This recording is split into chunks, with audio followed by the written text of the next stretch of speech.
historic meeting with the Russian president yesterday gave him the ideal opportunity to confront Moscow over its meddling in American affairs. But the U.S. president stunned his nation by turning on his own intelligence chiefs and insisted Russia did not interfere in the 2016 election race, which he won. Former FBI Director James Comey, an outspoken critic of Trump since his firing in May 2017, took to Twitter to condemn the president for defending a murderous lying thug. Comey wrote, "This was the day an American president stood on foreign soil next to a murderous lying thug and refused to back his own country. Patriots need to stand up and reject the behavior of this president." Trump was branded a spineless traitor for siding with his rival and calling an FBI probe into claims Putin influenced the election ridiculous. During a joint press conference in Helsinki, which was briefly delayed when a protester was removed, the president insisted there was no collusion at all. "I have President Putin," he said. "It's not Russia. I will say this, I don't see any reason why it would be." But his willingness to accept the Russians' word without question sparked fury back home. Former CIA Director John Brennan said, "It was nothing short of treasonous. Not only were Trump's comments imbecilic, he is wholly in the pocket of Putin." Republican Senator Jeff Flake added, "I never thought I would see the day when our president would stand on the stage with the Russian president and place blame on the United States for Russian aggression. This is shameful." Fellow Republican John McCain branded Trump's press conference one of the most disgraceful performances by an American president in his lifetime.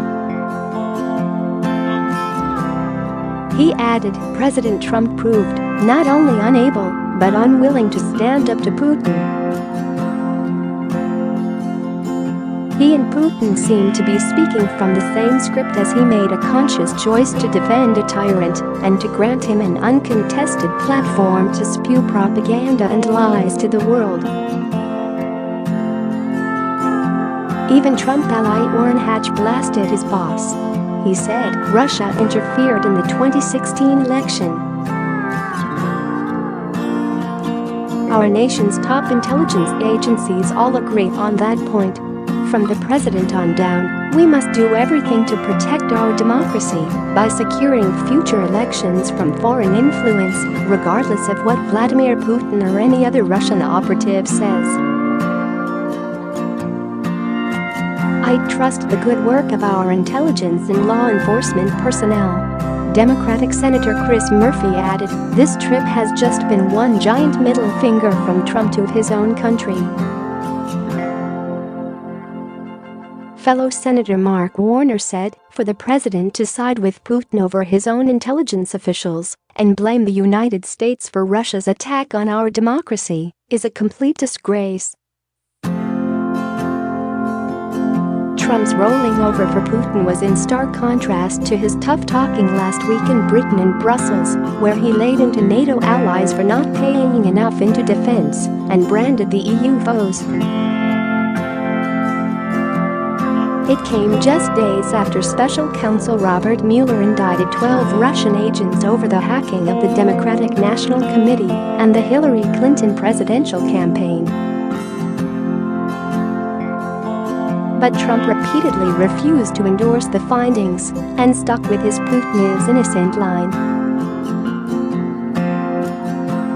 He touted several conspiracy theories related to the ballot about the DNC's email server and Clinton's missing emails.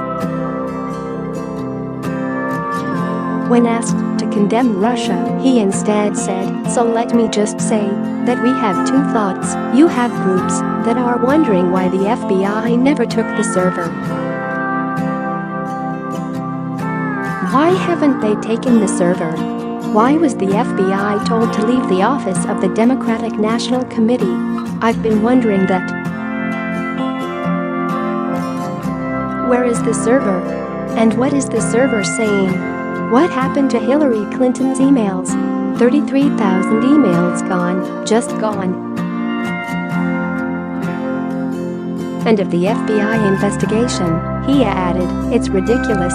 It's ridiculous what's going on with the probe.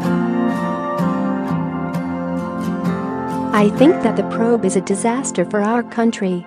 I think it's kept us, the US and Russia, apart. I think it's kept us separated. Mr. Trump was back to his bragging best when he spoke of the historic meeting with Putin.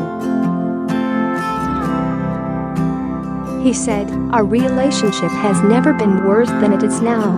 However, that changed as of about 4 hours ago.